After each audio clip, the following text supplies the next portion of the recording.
We were taught that freedom is doing what we want, that being free is living without rules, without schedules, without limits. But what if I told you that idea is incomplete? Because true freedom isn't doing what you want, it's being able to do what you must, without anyone forcing you. And that can only be achieved with discipline. Today, I want to talk to you about something that can't be seen, but transforms. About a silent force that frees you from chaos, fear, and mediocrity. Today, we talk about discipline, not as punishment, but as power. Discipline isn't rigidity. It's not living in a prison of schedules. Discipline is choosing your future, every day. It's the art of saying no to what's easy in order to say yes to what's important. It's the ability to act even when you don't feel like it. Because desire comes and goes, but your purpose, that remains. Discipline is the bridge between what you dream and what you achieve. It's what allows you to build, step by step, a life that doesn't depend on luck or motivation. It's what gives you power when all else fails. We live in an age that glorifies comfort. They sell us freedom as immediate pleasure, but that freedom comes at a price. Dependence. Dependence on dopamine, on entertainment, on external validation.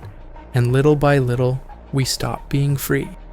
Because you can't call yourself free if you can't control your impulses.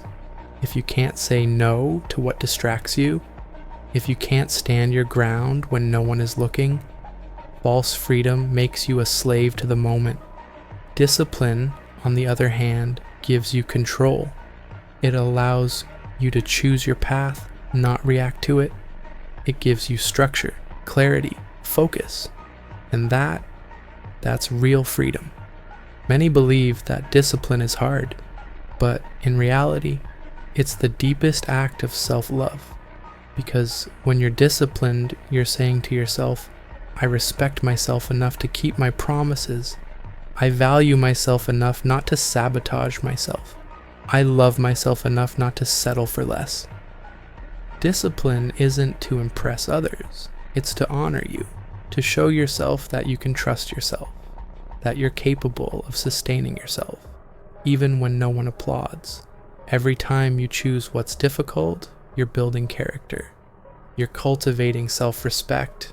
And that's priceless. Discipline isn't born, it's cultivated. Here are 5 keys to building it. Define your why.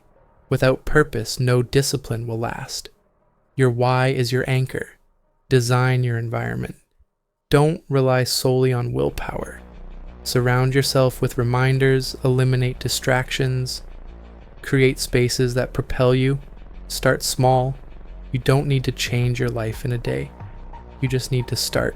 One habit, one decision, one victory. Be consistent, not perfect. Discipline isn't rigidity, it's perseverance. If you fail, you get back up. If you doubt, you remind yourself of your purpose. Celebrate silent progress. Not everything is publicized. Not everything is shared. Some victories are yours alone, and those are the ones that are most valuable. Discipline isn't glamorous, it isn't always seen, it isn't always celebrated, but it's what sustains you when everything else falls apart. It's what empowers you when the world tells you you can't. It's what allows you to build a life that doesn't depend on motivation, but on your character. If you're tired of feeling trapped, if you're ready to stop reacting and start building, then start today. Not with a big decision, but with a small one. One that brings you closer to your purpose. One that reminds you that you're in charge. Because discipline is the quietest act of freedom, and you deserve to be free.